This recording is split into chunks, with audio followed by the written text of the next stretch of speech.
Hello and welcome to यज्ञ investment academy. मेरा नाम है शनिक भंडारी और आज के इस वीडियो में हम टेलीकॉम सेक्टर के स्टॉक्स के बारे में बात करेंगे।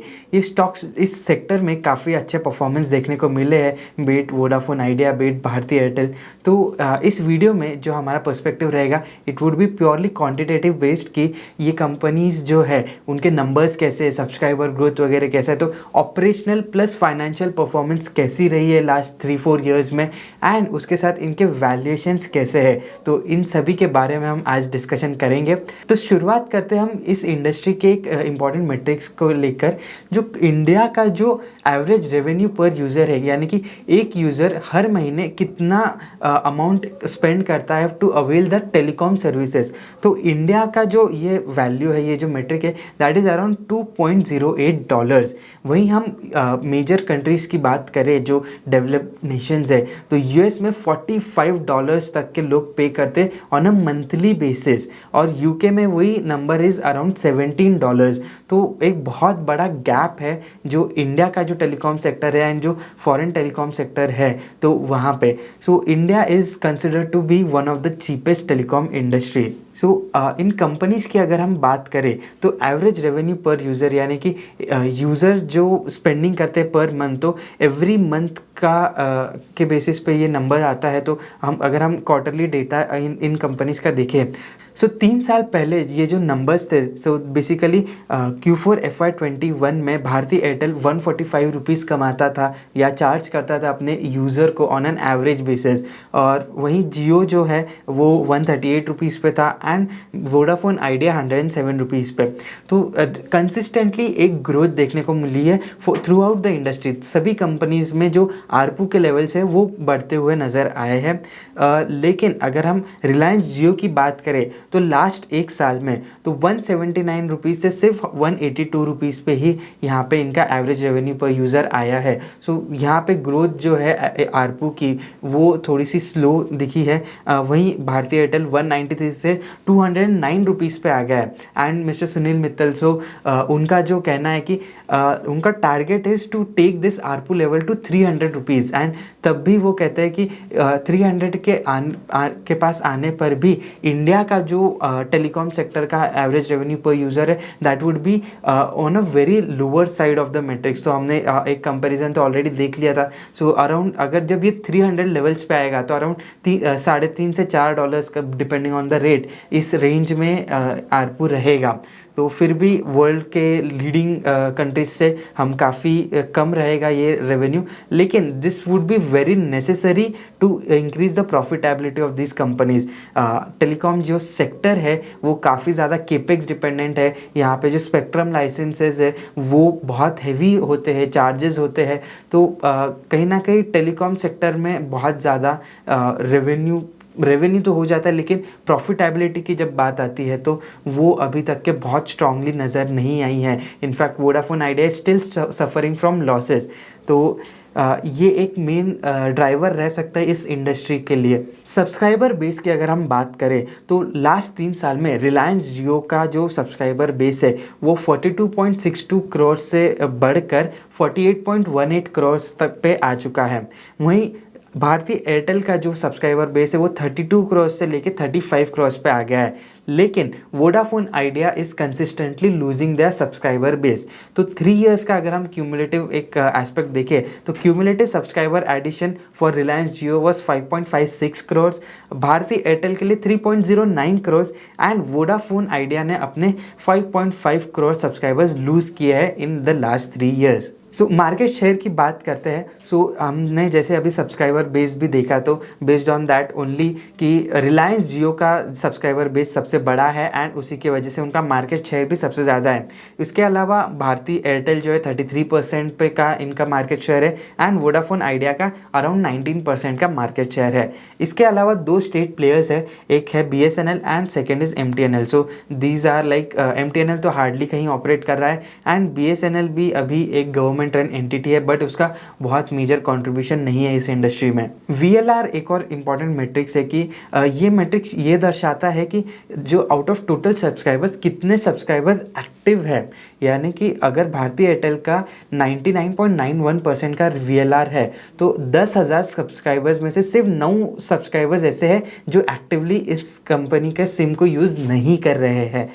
वहीं रिलायंस जियो में ये जो नंबर है वो जो भारतीय एयरटेल के लिए 9 सब्सक्राइबर्स का है, ये वो 850 सब्सक्राइबर्स लगभग रिलायंस जियो के इनएक्टिव रहते हैं for every 10,000 subscribers. So industry की अगर हम बात करें तो 90.75% सब्सक्राइबर्स यहाँ पे जो है एक्टिव है इस इंडस्ट्री में, and Bharti Airtel is other leader in it. तो कंसिस्टेंटली 99% के ऊपर का VLR इस कंपनी ने मेंटेन करके रखा है लास्ट कुछ सालों से, एंड इसी का ही एक रीज़न है कि एवरेज रेवेन्यू पर यूज़र इस कंपनी का ऑन अ हायर साइड है। सो अब हम बात करेंगे इन कंपनीज़ के फाइनेंशियल्स के बारे में। सो रेवेन्यू ग्रोथ अगर हम देखें तो लास्ट 3 ईयर्स में Vodafone idea has remain flat, सिर्फ 0.6% का कैगार इस कंपनी के और यहाँ पे हमें देखने को मिला इन टर्म्स ऑफ रेवेन्यू। अगर हम भारतीय एयरटेल का सिर्फ मोबाइल सर्विसेज का डिवीजन देखें, बिकॉज भारतीय एयरटेल एक कॉन्ग्लोमरेट है, वहाँ पे B2B सेगमेंट्स है और भी कई सारे सेगमेंट्स है उनके, वो मोबाइल सर्विसेज भी उनका अफ्रीका में भी है, अदर साउथ एशिया कंट्रीज़ में भी है। तो सिर्फ इंडिया पर्सपेक्टिव से अगर हम बात करें तो इंडिया का जो रेवेन्यू ग्रोथ है इस कंपनी का इस सेगमेंट से वो 15.2% से ग्रोथ यहाँ पे आते हुए हमें देखने को मिली है। So this is the industry leading growth. वहीं रिलायंस जियो जो कि रिलायंस इंडस्ट्रीज़ की एक सब्सिडियरी आती है, सो रिलायंस जियो इन्फोकॉम लिमिटेड, इस कंपनी के अगर हम रेवेन्यू की बात करें तो 12.7% का रेवेन्यू ग्रोथ इस कंपनी के यहाँ पे रजिस्टर किया इन लास्ट 3 ईयर्स। एबिडा की बात करें तो प्रॉफिटेबिलिटी जो है रेवेन्यू से ज़्यादा फास्ट ग्रो हुई है, तो एबिडा टर्म्स में ये कंपनी ज़्यादा प्रॉफिटेबल होती हुई नज़र आ रही है। रिलायंस जियो 18.9% का कैगार इस कंपनी ने बनाया है। वहीं भारतीय एयरटेल का जो CAGR ग्रोथ है in terms of EBITDA that is around 24.4%, and Vodafone has remain flat, so 17,000 crore पे ही इनका एबिडा स्टेबल रहा है in the last 3 years. Margin की अगर हम बात करें तो रिलायंस जियो का जो मार्जिन है वो पहले 45% पे था, इंडस्ट्री में हायर थे वो, लेकिन FY22 से जो भारतीय एयरटेल का इस सेगमेंट का जो परफॉर्मेंस है वो बेहतर होता हुआ नज़र आया, and they have beaten Reliance Jio in terms of EBITDA margin. So currently भारतीय एयरटेल का FY24 में 55% का एबिडा मार्जिन रहा है। वहीं रिलायंस जियो की अगर हम बात करें तो 52.8% का मार्जिन इस कंपनी ने बनाया है, और वोडाफोन आइडिया का जो मार्जिन है वो अराउंड स्टेबल रहा है, 40% पे ये कंपनी ऑपरेट कर रही है। एंड इनका लो मार्जिन का क्या रीज़न है, तो जो इनका एवरेज रेवेन्यू है पर यूज़र वो कहीं ना कहीं बहुत कम है as compare to its peers.